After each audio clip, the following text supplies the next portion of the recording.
berpikir sejarah itu sebenarnya apa? Pernah nggak kalian berpikir atau mengatakan bahwa sejarah itu sebenarnya masa lalu kak? Sejarah itu sebenarnya masa lampau. Ya, ada yang setuju? Setuju ya? Ya, jadi sejarah itu sebenarnya masa lampau ya? Ya, secara KBBI, jadi kita akan definisikan sejarah tidak hanya berdasarkan para ahli, tapi berdasarkan etimologi dan KBBI. Jadi yang pertama kita berdasarkan KBBI dulu lah. KBBI, tahu KBBI? Mantap, Kamus Besar Bahasa Indonesia. Dalam KBBI ada 3 arti sejarah. Ya, arti yang pertama adalah asal usul. Jadi sejarah dalam KBBI artinya adalah asal usul untuk KBBI. Untuk KBBI itu ada 3 artinya. Yang pertama asal usul. Artinya bahwa KBBI dalam KBBI sejarah itu berarti masa lalu, penyebab suatu kejadian. Misalkan sama namanya Tika ada di ruang guru sebabnya apa? Asal usulnya apa? Berarti kita sedang belajar sejarah tuh, karena kita belajar sebabnya, asal usulnya. Yang kedua, di KBBI sejarah itu didefinisikan peristiwa yang benar terjadi. Peristiwa benar terjadi. Artinya bukan hoax, ada bukti, benar-benar terjadi dan dapat dibuktikan. Nah, itu yang disebut sejarah dalam KBBI, bahwa dia peristiwa yang benar-benar terjadi. Oke. Yang ketiga, dalam KBBI dikatakan juga bahwa sejarah itu adalah peristiwa masa lampau yang benar terjadi. Oke, selamat datang. Selamat datang yang baru datang.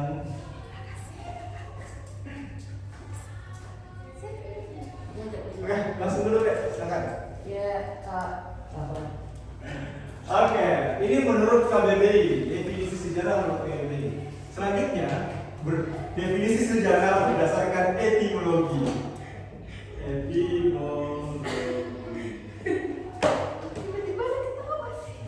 Kenapa Aisyah?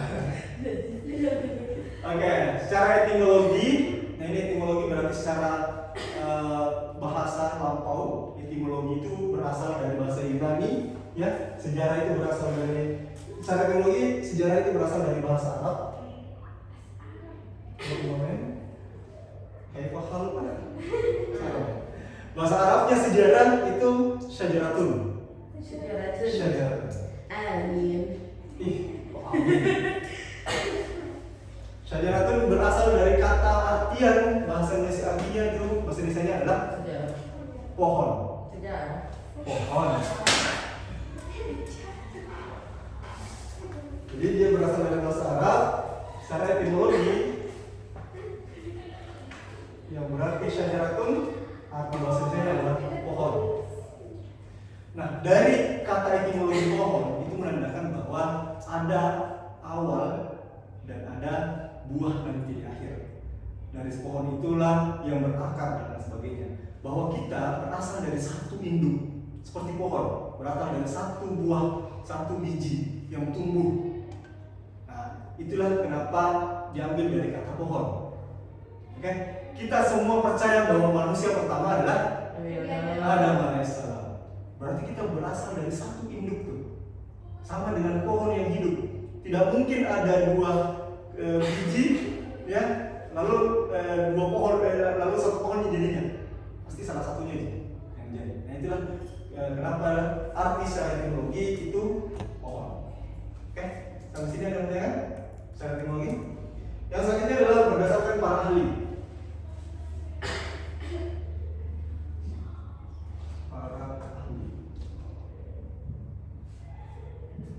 Berarti ilmuwan-ilmuwan nih, berdasarkan para ahli, ilmuwan yang pernah mengungkapkan terkait sejarah. Ya. Yang pertama adalah Herodotus. Kita jangan semua bidik, banyak sekali tuh orang semua. 2 sampai 3 yang paling terkenal. Yang pertama Herodotus. sejarah? Oh, itu bapaknya. Iya, ada bapaknya. Kan ya sosiologi juga. Ya, semua ilmu pasti punya induk yang mengungkapkan teori-teori awalnya. Nah, salah satu kalau bapak sejarah adalah Herodotus.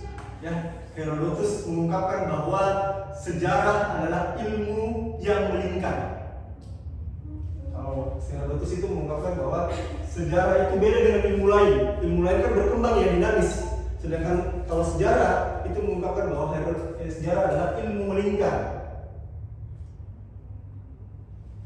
Melingkar yang tinggi dan rendah, ya, dan memiliki ciri tinggi dan rendah.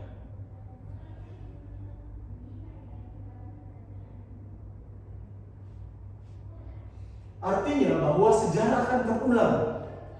Setiap tahun, apa yang terjadi masa depan itu adalah akibat masa lalu. Saling berkaitan. Akhirnya Herodotus mengatakan itu bukan berkembang, tapi melingkar. Yang kadang tinggi banget, kadang rendah lagi. Jadi melingkarnya bukan melingkar yang dari sini terus kembali ke sini dan ke sini. 1, 2, 3 dan 4. Tidak. Tapi dia katakan lingkarannya ini bisa tinggi, bisa rendah. Jadi kadang dia awalnya di sini 1, pada saat dia melingkar, dia bisa jadi lebih rendah atau lebih tinggi. Tapi memiliki sebab yang sama. Itulah yang dikatakan sejarah. Hari ini kita merdeka karena kemarin sudah dijajah. Pada saat nanti kita lebih merdeka, berarti kita pernah dijajah lagi. Paham ya? Paham ya maksud saya? Paham. Jadi sejarah itu beda dengan ilmu lain. Bukan dinamis berkembang, tapi sejarah itu melingkar tinggi dan rendah. Oke? Yeah. Jadi hukum karma itu terjadi. Apa yang kalian lakukan hari ini terjadi karena kalian sudah melakukan sebelumnya. Itu sejarah. Yang kedua, menurut Sartono Kartodirjo. Ini sejarawan. Pakai ejaan lama kah? Enggak, Kartodirjo. Oke, yang ada oe-oenya. Sartono Kartodirjo. Iya. Salah satu khasnya orang Jawa, sama Eko Purnomo. Sartono Kartodirjo, Joko Widodo. Joko Widodo. Nah, ini apa nih Langka? Nah, katanya sejarah itu adalah bentuk penggambaran kolektif. Katanya bahwa sejarah adalah bentuk penggambaran kolektif.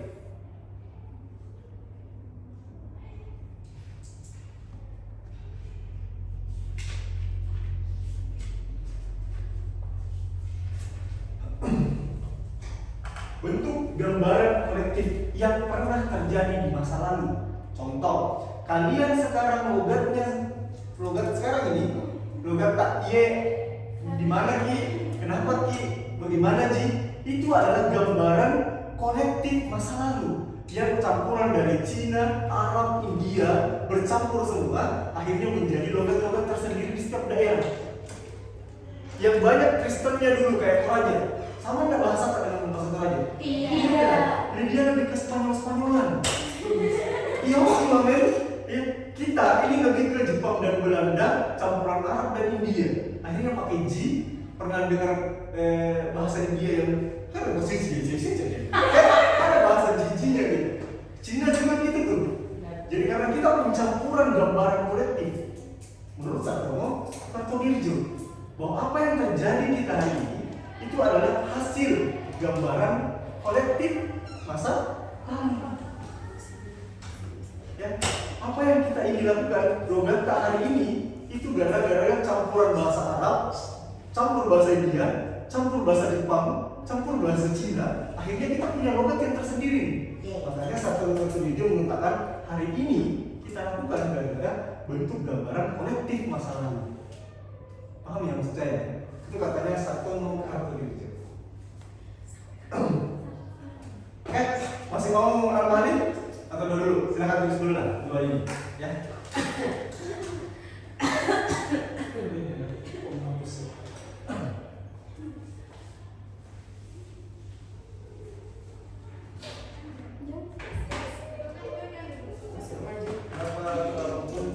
Aisyah. Saya lebih nyaman di belakang. Tidak pakai apa.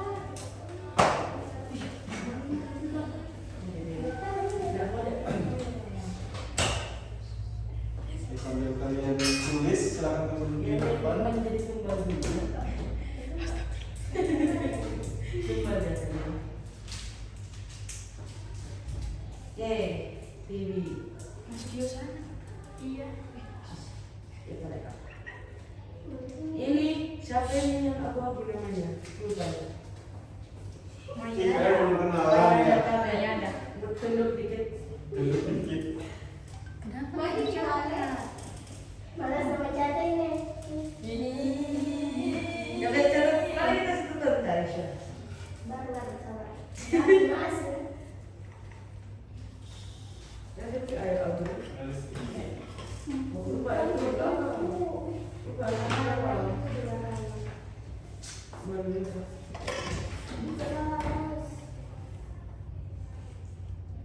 Nanti tuh kalau ketemu saya bermalam di rumah Naura soalnya. Aku tuh mau saya buat di kelas. Kenapa di kelas?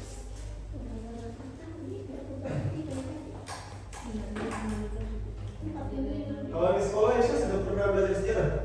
Sudah Kak. Siapa gurunya? Sejarah tuh Kak. Sejarah Bapak-bapak saya ibu. Ibu-ibu. Saya bapak-bapak. Ibu. Kamu sini ya? Sejarah ya? Sejarah ibu di. Wait, Nurfa Ida. Ibu Nurfa. Ida. Ibu Nurfa saya Kak. Sabar gak? Saya lupa nama guru soalnya. Dari ada Alia, kan dia ada Alia. Iya, Yang tahu tidak Pak Kurpai. Siapa itu? Pak Rijal bang. Tapi jalan lagi. Pak, saya nggak ada sama ini Pak Rijal. sebelah lagi. DPO siapa? DPO siapa? Oh, cewek lainnya cewek. Ibu dia. Oh iya, jadi sama jadi. Oh bukan. Dari kelas ya Pak An. Oke. Pak An Pak. Pak itu yang laki-laki. Siapa lagi? Mbak laki-laki. Ini kayak jaga bapak perempuan deh. Dipanggil Ki Kak juga. Teman tadi juga kakak. Angkatan dulu. Fajri. Iya, Pak Fajri. Kalau nggak salah. Oke.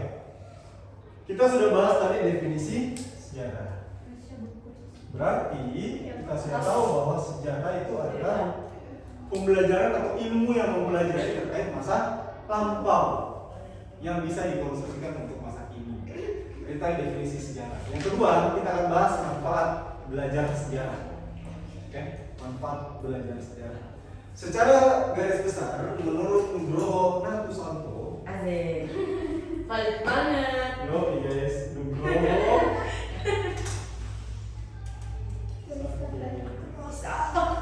Gak usah. Orang Jawa lagi. Yo, ini orang Jawa.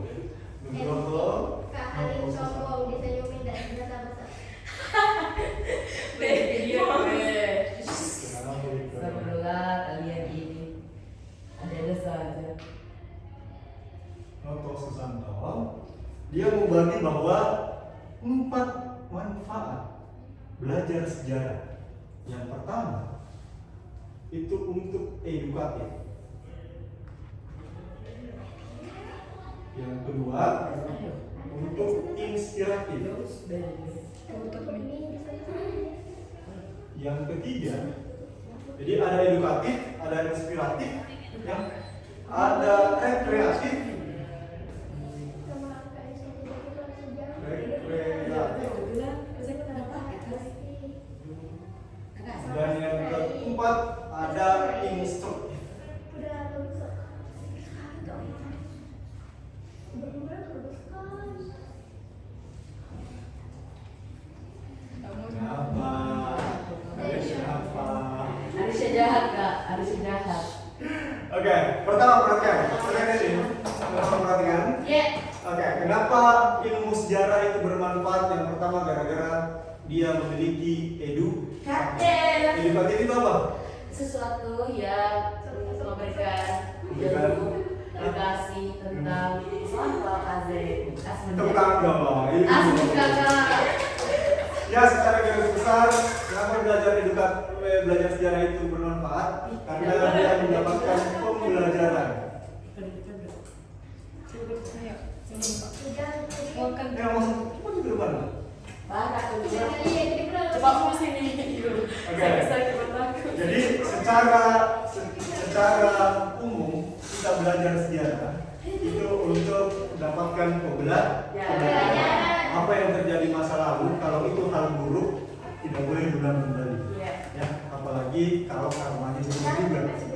Maka itu kita harus belajar sejarah. Ya, jangan pernah membenci masa lalumu. Amin. Bisa kan? Tidak bisa. Jangan pernah membenci masa lalumu, karena tanpa masa lalu kamu tidak akan bisa sebaik ini. Asik. Pembelajaran yang Buat hari ini. Terus 2022 ya. Terus yang kedua adalah inspiratif. Inspiratif itu apa? Inspirasi ya, kan? Motivasi. Iya, begitu. Begitu. Oke. Kenapa kita harus belajar sejarah? Itu untuk mendapatkan inspirasi, untuk mendapatkan ide-ide baru. Salah satunya adalah motivasi. Oke. Hari ini kalian lihat banyak sekali berjejer penjual es boba, ya, penjual pop ice di mana-mana. Ya, itu kenapa? Karena dia dapat motivasi atau inspirasi dari masa lalu. Bahwa pernah ada orang menjual pop ice dan viral, ya, viral yang ada es buah yang banyak macam-macam jenisnya yang viral, es brutal ya. Karena es brutal itu terjadi waktu itu, yang berwarna-warna itu, ya, kurang dapat info ya. Dia dapat es brutal itu, akhirnya orang berpikir, oh ternyata kalau menjual kayak beginian, laku. Akhirnya semua orang mau menjual seperti itu. Nah itu gara-gara dia belajar inspirasi, dia dapat motivasi, ya, secara garis besar seperti itu. Yang ketiga adalah rekreatif. Apa itu rekreatif? Kasih sesuatu kata yang tak pernah dengar. Rekreasi pernah dengar rekreasi? Deklar. Rekreasi. Oh. Rekreatif itu artinya bahwa sejarah itu memberikan kesenangan, memberikan hiburan, ya.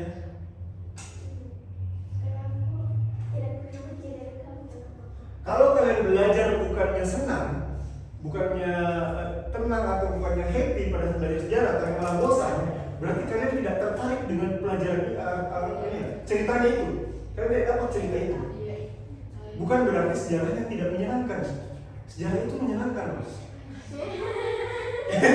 Kok kalian nggak setuju ya? Tentang masa lalu, Kak. Oke. Kalau cinta nggak bisa bernamai dengan masa lalunya ya. Itu gara-gara dia mendapatkan perintah dari masa lalunya, instruktif. Dia dapat amanah, ya. Jadi sejarah itu kita juga dapat amanah dari pelajarannya. Kita dapat mengambil dari pelajaran itu menjadi arahan-arahan untuk ke depannya. Oh kalau misalkan kita jatuh cinta, nggak boleh begini, karena kalau begini, akhirnya sedihnya segini. Itu belajar dari sejarah itu, berarti kita punya amanah atau cerita yang bisa mengubah pola pikir kita pada saat kita dapat kejadian yang sama.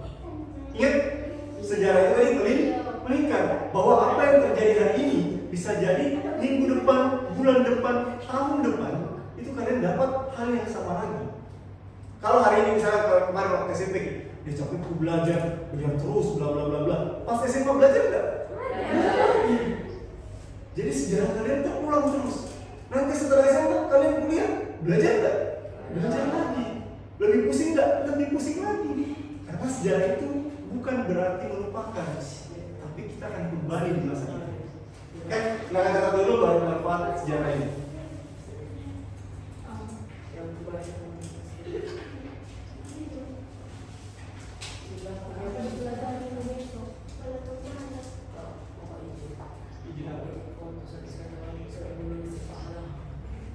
Foto ada dia belajar Percampuran antara fisika, art juga.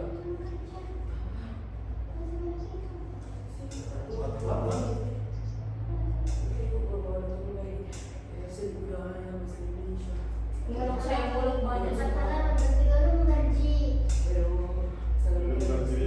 Jinang.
silakan buka HP-nya, kita cek ombak dulu. Tidak. Udah ada apa juga? Mana HP-nya? Habisnya sampai Di rumah yang dapat apa? Iya Pak yang minta sapu. Di rumah juga kita. Oh luar biasa ya. Ada di dalam. Dalam HP dia di mana ya? Iya. Di mana dia di dalam HP? Kita ke HP. Sorry ya, dia udah izin sama wali kelas. Oh, boleh. Jadi kita. Boleh ya. Kak, live. Ih, lah, wali kelas sendiri. Katanya bukan dia tuh lagi. Siapa sih bawa HP saya tuh? Kenapa bawa HP? Sudah nggak izin sama wali kelas, ibu mau nggak dibangun? Silakan cek ombak. Oh, matikan Cek sekolah. dulu. Oke. Di Bawa izin aku sudah sih. Iya.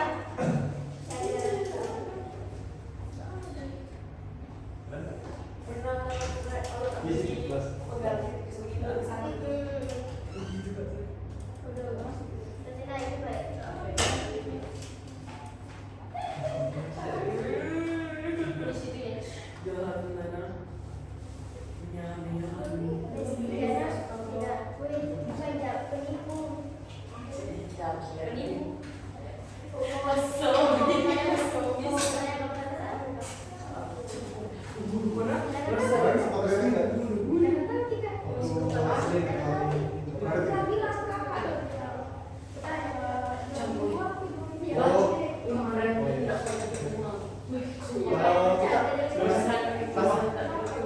Berarti cuma ini dong soal ini.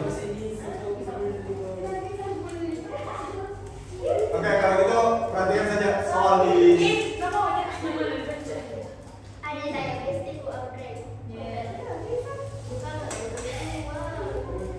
Oke, sekarang perhatikan soal di atas.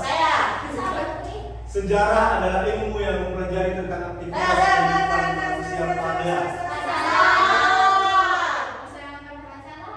Boleh kak? Kenapa nak kronis? Kiri kak.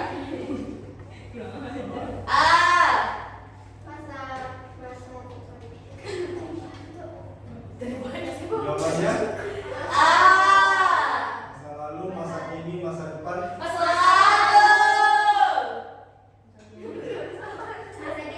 Belum itu belum. Sudah pada satu kita. Kenapa begitu? Pembahasannya sejarah dan ilmu yang mempelajari tentang aktivitas kehidupan. Jawabannya masa Ucap, sosial, politik, ekonomi, budaya. Jangan keluar, jangan keluar dari kaumnya. Kak, Soal nomor 2, perhatikan soal nomor 2. Ilmu atau metode yang mempelajari urutan waktu terjadinya pada peristiwa disebut dengan Kronologi. apakah ilmu kronis, kronik, ada bawahnya lagi kak. atau Kronometer. kronosfer. Jawabannya apa? 2, 3. Kronologi. Kau dia nggak kompak kok. Mereka masih menahan itu. Coba. Ya, jawabannya dalam sejarah cara berpikir jawabannya. Konsepnya konsep kronologi. Ya. Jadi sebentar kita akan bahas juga bagaimana sebenarnya konsep kronologi itu sendiri. Oke, kakak selanjutnya akan ada LD, ya, atau learning distinctive. Nah, kita sekarang bagikan dulu. Di sini ada gambaran foto, ya, ada 4 gambaran foto. Tugas kalian adalah silakan tulis di Nanya mana-mana. orang atau apa? Apa? Orang atau kayak gitu? Orang.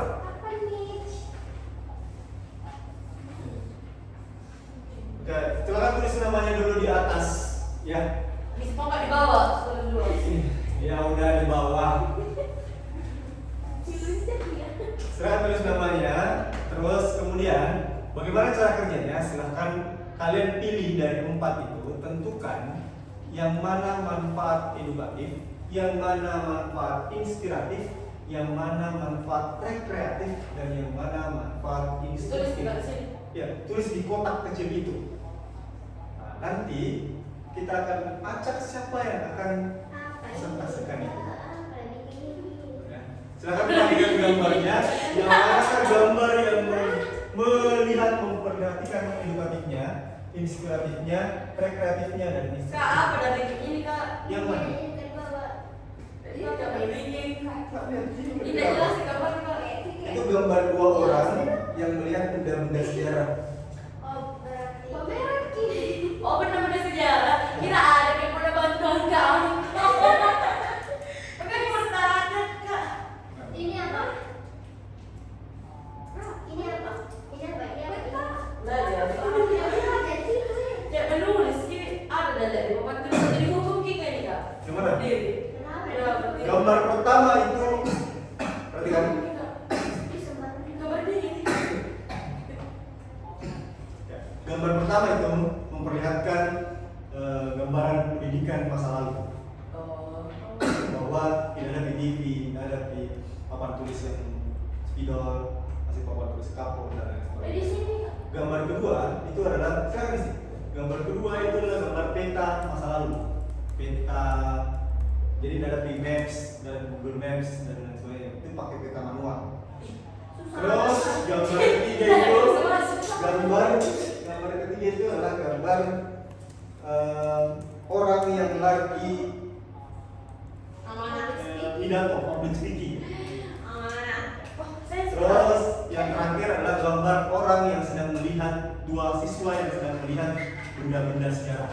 Sekarang tentukan dari empat itu tentukan yang mana manfaat edukatif, yang mana manfaat inspiratif, yang mana manfaat rekreatif, dan yang mana manfaat instruktif. Gak ngerti kak. Yang lainnya apa ini yang peta? Kira-kira peta itu menggambarkan manfaat apa dalam sejarah? Dipelajari. Terus mati sebentar kita bahas. Terus pas kalau saya tanyakan yang bukan lagi kan tentukan dong. Tentukan begini dulu dari empat itu yang mana? Itu reaktif kayak kesenangan. Rekreatif. Ya rekreatif. Yang kesenangan dia senang untuk belajar itu. Ah. Instruktif itu yang memberikan amanah atau petua. Apa Aisyah?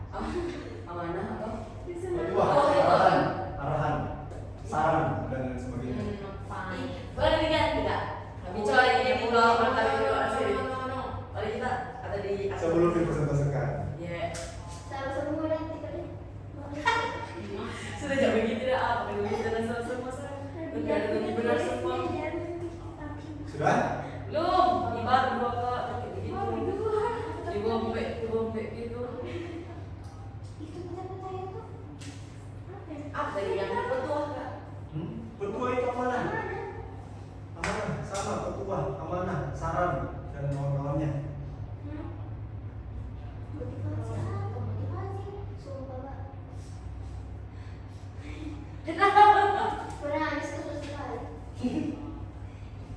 Di balik mata dia. Soal aku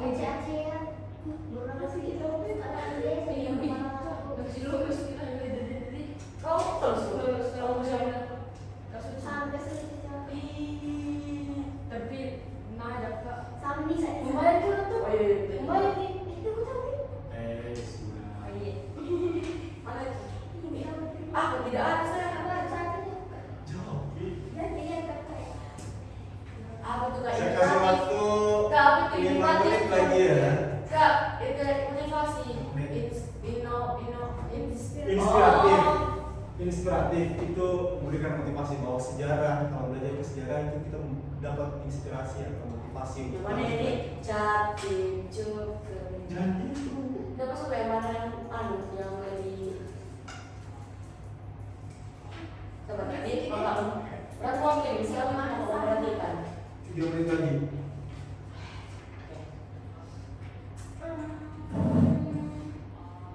Sebuah peta. Peta masa lalu. Sekarang kan petanya nggak pakai kertas lagi ya, Google Maps sekarang.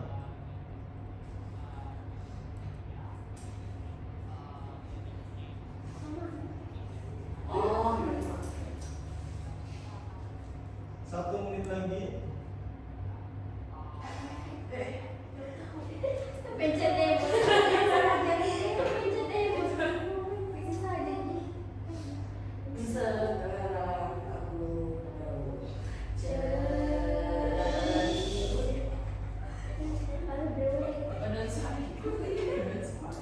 Udah? Udah kak. Nah, sekarang Yes, are you udah? kita akan undi ya. Kita akan undi ya siapa yang akan naik ke sini untuk lihat jawabannya benar apa salah. Kita Saya. siapa yang mau? Saya. Aisyah, silakan maju. Siapa lagi Mas Mo? Ih, harus keluar kan? Ada yang mau teman Aisyah di depan? Maluan kak ini kak. Ih, itu kan ya. Ada yang mau teman Aisyah di depan? Ayo, silakan. Dikasih lagi kak Melvin kak. Kak, titip salam sama kak Andreas. Oke, sekarang perhatikan. Silakan mulai dari Tika. Mulai dari Tika. Gambar pertama itu manfaat sejarahnya apa deh? Edukatif. Oke. Ada yang beda, guys? Gambar pertama katanya edukatif. Kalian apa gambar pertama? Ada yang beda? Ada yang beda? Aisyah apa Aisyah? Edukatif juga. Gambar pertama sebenarnya itu memiliki manfaat instruktif. Hah? Amanah. Kita bisa Ih. sama itu amanah. Salah semua ya saya salah semua. Oke, lanjut gambar kedua. Gambar kedua. Instruktif. Jadi gambar pertama itu sebenarnya instruktif. Dia Apa yang memperlihatkan salah ini? ada. Jadi gambar pertama itu memperlihatkan pendidikan masa lalu itu seperti itu. Dan kita dapat amanah atau arahan pendidikan, ya itu berdasarkan dari situ. Oh, nggak boleh nih sekarang jadi guru yang di depan terus harus bisa dengan siswa dan itu di situ kita dapat amanah. Yang kedua, gambar peta. Gambar peta. Mulai dari Aisyah, gambar peta. Saya bagian peta itu inspiratif. Kenapa? Kenapa? Silakan. Kenapa? Karena kayak inspiratif ini peta karena gara-gara kan awalnya memang peta, baru sekarang itu kan terubah jadi Google Maps. Jadi kayak ini orang-orang terinspirasi dari peta ini kayaknya harus bikin inovasi baru. Ada anak debat atau bela? Ih, sorry ya. Tepuk tangan untuk Aisyah. Tapi salah ini. Kalau kita, bukan. Kita. Kalau saya Iya. Kalau kita instruktif instruktif karena karena peta itu memperlihatkan. amanah. Oke, memperlihatkan mana peta itu? Iya. Ya. Gambar kedua itu memperlihatkan inspiratif, motivasi. Bener ya Aisyah ya? Alhamdulillah. Berarti ini masih salah, Pak. Ganti. Gambar ketiga kita apa nih? Mau ramal. Ini masih baik. Inspiratif. Kenapa memilih inspiratif di gambar ketiga? Karena kayak berpidato kayak aku kayak kondisi sedikit sumpah ada amanah-amanah yang disampaikan kepada penonton. Itu instruktif dong. Hah? Inspiratif apa instruktif? Inspiratif. Inspiratif motivasi. Oh iya. Berikan motivasi. Oke. Motivasi. Kalau Aisyah tadi gambar ketiga pilihnya apa? Di mana ini? Yang gambar ketiga? Mana yang salah ini? Hah? Amanah. Iya. Jawabannya Salah. salah ya. Terus gambar terakhir. Balik berarti. Gambar terakhir. Oh, berarti ini benar dong. Betul itu kak. Iya, benar. Gambar terakhirnya apa Aisyah? Gambar keempat. Rene, apa kan tidak mengerti tulisan sendiri. Mana gitu, Rekreatif, kesenangan. Ya. Iya. Ya. Kenapa? Karena kayak ini kan anak-anak ini belajar sejarah, otomatis kan nggak mungkin datang ini di depan ini kayu-kayu. Sejarah. Dengan sejarah, kalau kan tidak suka kaki. Kalau kita kuis juga. Iya, inspiratif. Itu sebenarnya di mana sekarang? Sebenarnya kan sebenarnya di mana? Museum. Museum. Iya. Senang. Ya pasti senang. Makanya jawabannya rekreatif. Iya. Tepuk tangan untuk dua teman kita. Kenapa nggak salah sama Kak Andreas? Wow. Oke, sekarang kita masuk ke materi ketiga Kalau di unsur nasi sejarah. nggak salah Kak. Oke, sampai sini ada pertanyaan tentang manfaat belajar sejarah? Nanti. Aman ya, jadi manfaat belajar sejarah cuma ada empat. Pertama, kalian harus pikirkan kira-kira gambar dia kita dapat belajar apa di situ? Apakah edukatif atau malah amanah? Jadi bedakan itu. Ya. Yang kedua yang kreatif jelas ya, antara bahwa dia lagi ada di museum, lagi senang belajar sejarah, lagi mencatat batuan atau peninggalan yang dia lihat, itu memperlihatkan dia lagi senang untuk belajar sejarah. Oke, lanjut kita masuk ke unsur-unsur sejarah. Unsur-unsur sejarah itu cuma ada 3. Perhatikan, unsur sejarah itu cuma ada 3. Yang pertama manusia. Yang kedua, ya ruang atau tempat. Yang ketiga, Waktu. waktu.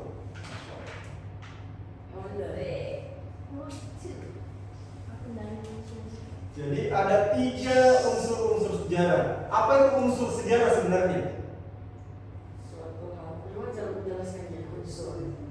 Unsur itu kayak kalau dalam Islam biasanya rukun. Iya, kalau nggak ada Dari itu nggak mungkin dapat tuh, nggak mungkin namanya dikatakan sejarah. sejarah. Jadi kapan dikatakan sejarah? Kalau dia punya 3 unsur ini, unsur manusianya, unsur tempatnya, dan unsur waktunya. Oke, yang pertama manusia.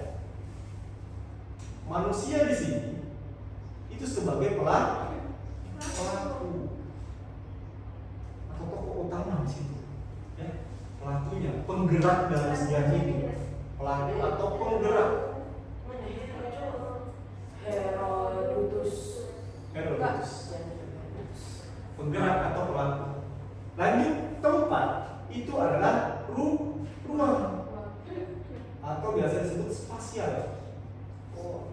Artinya tempat geografisnya, di mana terjadi, apa yang sedang terjadi, di mana itu terjadi tempatnya, nama tempatnya kan, atau nama ruang di situ apa, jalan apa ya. Contoh misalkan proklamasi kemerdekaan 1945 itu terjadi di mana? Proklamasi kemerdekaan itu terjadi di mana? Di depannya. Rumahnya sedang. Ya, jalan apa itu? Jalan Pegangsaan di Timur. Nah itu jalan Pegangsaan Timur itu tempat ruang. Jam 10 pagi gitu. Iya. Waktunya di. Oke. Kalau waktu kita bahas tentang temporal. Kalau Virgo. Temporal itu artinya hal yang berjalan. Ya. Jadi waktu berjalan itu secara temporal. Kalau ruang spasial. Nah waktu kalau misalkan 17 Agustus 1945 terjadilah proklamasi kemerdekaan di Jalan Pegangsaan Timur pukul 10 WIB. Pertanyaannya, waktu atau temporal yang dimaksud itu yang mana? 10 WIB. 10 WIB. Nah, kalau tempatnya di Jalan Pegangsaan Timur. Nah, kalau manusianya, Soekarno. proklamasi kemerdekaan dibacakan oleh Insinyur Soekarno di Jalan Pegangsaan Timur pukul 10 WIB. Nah, sekarang manusia di sini deh bukan hanya sekarang jadi pelaku. Dalam sejarah, manusia bukan hanya pelaku atau penggerak, tapi kita bagi dua, ada subjek, ada objek.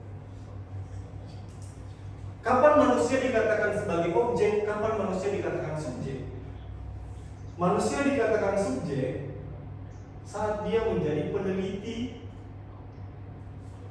sejarah itu, peneliti atau penulisnya. Sedangkan kalau dia jadi objek, maka dia akan jadi pelakunya atau saksinya yang terlibat dalam sejarah itu.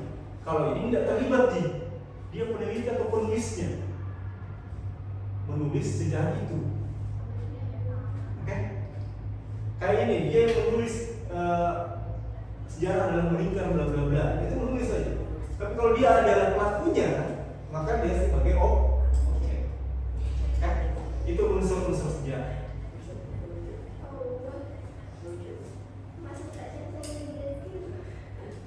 Oke, sampai sini ada pertanyaan unsur-unsur sejarah? Yang mana?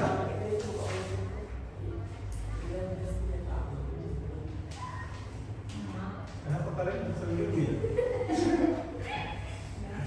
Oke, jadi unsur sejarah ada berapa? Ada 3. Oh, salah. Ampun. Pertama apa tadi? Manusia. Kedua, tempat. Oke, sekarang kita ada di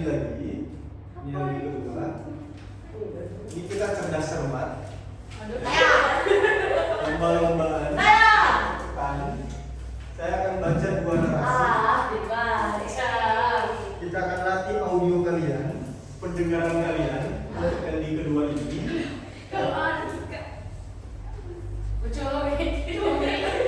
Jangan coling-coling ya. Ayo korek-korek kuping-kupingnya dulu. LD kedua ini atau pembelajaran kegiatan kedua kita ini itu akan menilai seberapa analisis kalian mendengar cerita sejarah. Saya akan bacakan narasinya. Saya akan bacakan narasinya. Kalian akan cepat-cepatan untuk menjawab pertanyaan. Sekarang, ya, satu orang cuma bisa satu kali jawab. Ya. Kalau salah akan dapat hukuman. Akan dapat starcher. Kalau benar akan dapat starcher. Oke? Akan dapat bintang. Soal pertama atau narasi pertama. Perhatikan baik-baik, saya hanya akan bacakan 2 kali. Oke? Sebelum pertanyaan dan setelah pertanyaan. Sebelum pertanyaan, perkenalkan. Proklamasi Kemerdekaan Indonesia pada tanggal 17 Agustus 1945. Soekarno dan Muhammad Hatta memproklamasikan kemerdekaan Indonesia di Jakarta. Proklamasi tersebut menandai berakhirnya penjajahan Jepang dan lahirnya negara Indonesia yang merdeka. Setelah proklamasi, para pemimpin segera membentuk pemerintahan dan mendirikan lembaga-lembaga negara. Saya ulang lagi ya untuk dua kali ulang. Tuh pertanyaan, nggak bisa langsung apa pertanyaan? Bisa. Ingat dulu narasi. Proklamasi Kemerdekaan Indonesia pada tanggal 17 Agustus 1945. Soekarno dan Muhammad Hatta memproklamasikan kemerdekaan Indonesia di Jakarta. Proklamasi tersebut menandai berakhirnya penjajahan Jepang dan lahirnya negara Indonesia yang merdeka. Setelah proklamasi, para pemimpin segera membentuk pemerintahan dan mendirikan lembaga-lembaga negara. Pertanyaan pertama. Siap-siap. Pertanyaan pertama. Langsung ya. Jangan bilang, please jangan bilang. Unsur ruang peristiwa proklamasi tersebut adalah Jakarta. 100 untuk Aisyah. Ya, diam nih. Kenapa kesana? Nanti di narasi kedua Aisyah lanjut lagi misalnya. Pertanyaan kedua sama narasinya tadi. 17 Agustus 1945 adalah unsur unsur waktu. Nah. Hah? Mozart. Kucing lagi. Mozzarella. Iya. Pertanyaan ketiga. Belum benar. Terima kasih ya. Objek sejarah dalam peristiwa proklamasi tersebut adalah objek sejarah dalam peristiwa proklamasi tersebut adalah jangan diketahui apa? Soekarno dan Muhammad Hatta.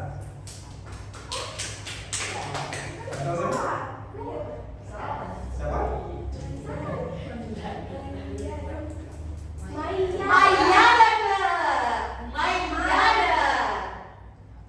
Ini pakai Y. Main nih. Ini Udah begini. double Y. Susah ada banget nih. Main masih tetap main. Main mas. Ada deh. Oke. Bentar deh. Narasi kedua apa yang Ini adalah objek sejarah, berarti pelaku. Kan di situ tertulis proklamasi kemerdekaan itu dibacakan oleh Soekarno dan Hatta di Jakarta. Berarti pelakunya adalah Soekarno dan Muhammad Hatta. Oke. Selesai. Narasi kedua. Berarti kan narasi kedua? Kalian gak boleh memalukan ya. Iya. Soal narasi kedua, pada tanggal 12 Agustus 2022 di Museum Nasional Jakarta diadakan acara bedah buku Pangeran Diponegoro, Sang Pahlawan Jawa yang ditulis oleh Peter Carey. Salah satu materi dalam buku tersebut membahas tentang Perang Jawa yang dipimpin oleh Pangeran Diponegoro.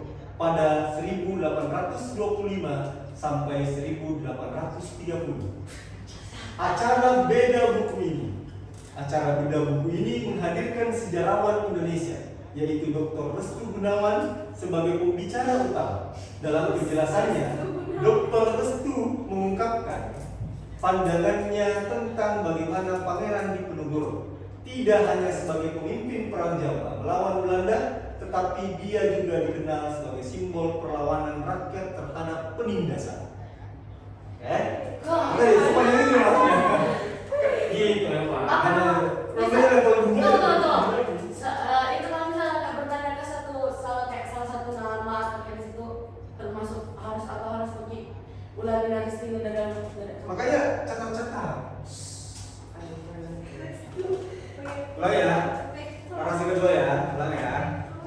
Pada tanggal 12 Agustus 2022 di Museum Nasional Jakarta diadakan acara bedah buku Pangeran Diponegoro, Sampah Lawan Jawa yang ditulis oleh Peter Carey. Salah satu materi dalam buku tersebut membahas tentang perang Jawa yang dipimpin oleh Pangeran Diponegoro pada 1825 sampai 1830. Acara bedah buku ini menghadirkan sejarawan Indonesia, yaitu Dr. Restu Gunawan sebagai pembicara utama. Dalam penjelasannya, Dr. Restu mengungkapkan pandangannya tentang bagaimana Pangeran Diponegoro yang tidak hanya sebagai pemimpin perang Jawa melawan Belanda, tetapi juga sebagai simbol perlawanan rakyat penindasan. Pertanyaannya, soal pertama, siapa pelaku sejarah dari perang Jawa? Pangeran Diponegoro. Peter. Peter yang penulisnya. Iya. Namanya? Tika. Ika.